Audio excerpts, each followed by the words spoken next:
अलीकडच्या काळात माणसं फार संवेदनशून्य आणि स्वार्थी बनलेली आहेत. इथे कोणाला कोणाशी काही घेणे देणे नसते. पण सगळेच असे काही नसतात. त्यात कोणीतरी एखादा माणुसकीच्या नात्याने किंवा त्याचा फुकटचा सल्ला देण्याचा स्वभाव म्हणून तो इतरांच्या हिताच्या दोन गोष्टी सांगत असतो. पण त्याच्या सांगण्याकडे कोणी लक्ष देत नसतं. लोक कोणाचे चांगले ऐकून त्यावर विचार करणं सोडून देतात. अशा वेळी सोबतच्या माणसाची काळजी करणारा एखादा माणूस सांगून सांगून शेवटी थकतो आणि नाद सोडून देतो. तो त्याच्यामध्ये बदल करून घेतो. इथे कोणी कोणासाठी काही आयुष्यभर केंद्र म्हणून सोबत नसतो. याची जाणीव जेव्हा एखाद्या व्यक्तीला होते, तेव्हा ती व्यक्ती आपल्या माणसांपासून अलिप्त राहते आणि स्वतःकडे लक्ष देऊ लागते. स्वतःमध्ये आत्मरत होते. त्याला कोणाविषयीही सहानुभूती उरत नाही. लोक कीव करण्याच्या लायकीची नाहीत याची जाणीव जेव्हा त्याला होते, तेव्हा तो शांत व स्थिर होतो. स्वतःवर नियंत्रण ठेवून स्वतःच्या विकासाकडे वाटचाल करतो. ध्यान, संयम आणि स्वतःवरील नियंत्रण हे सूत्र गवसते आणि तो सुखाने आपली वाटचाल करत असतो. अशा संयमाचे महत्व कळलेल्या व्यक्तीचे चित्र संयमी बाप या कवितेत डॉक्टर मनोहर सुरवाडे यांनी रेखाटलेले आहे. ऐकूया कविता संयमी बाप. आप्तजणांच्या मागे लागून सांगून सवरून थकलेला बाप दगडाची मूर्ती बनला, फुकटचा उपदेश फेकून दिला. हाताची घडी तोंडावर बोट ठेवून तपस्वीसारखा डोळे मिटून राहिला.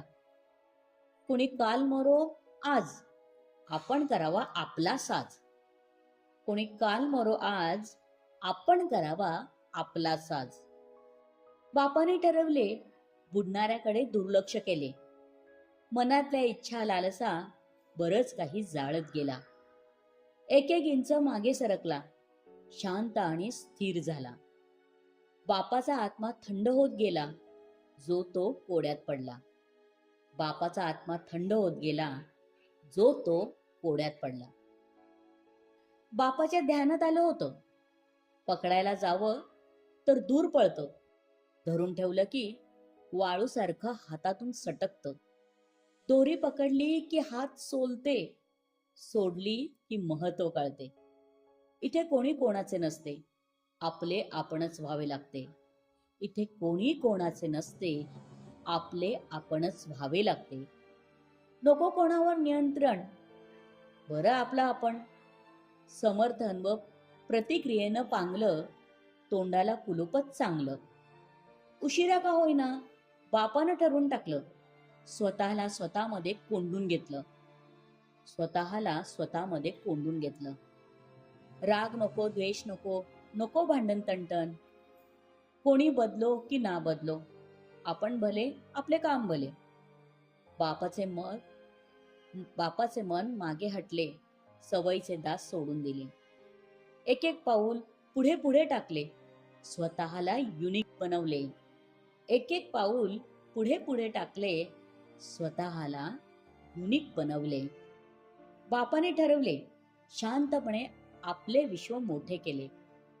दुनिया तिच्या तालात, तिकडेच मरू द्यायचे म्हणून हसला गालात. बाप एक एक विचार करायचा, हळूहळू मौन पाळायचा आणि निश्चिंत असायचा. पण आईचा जीव गुदमरायचा.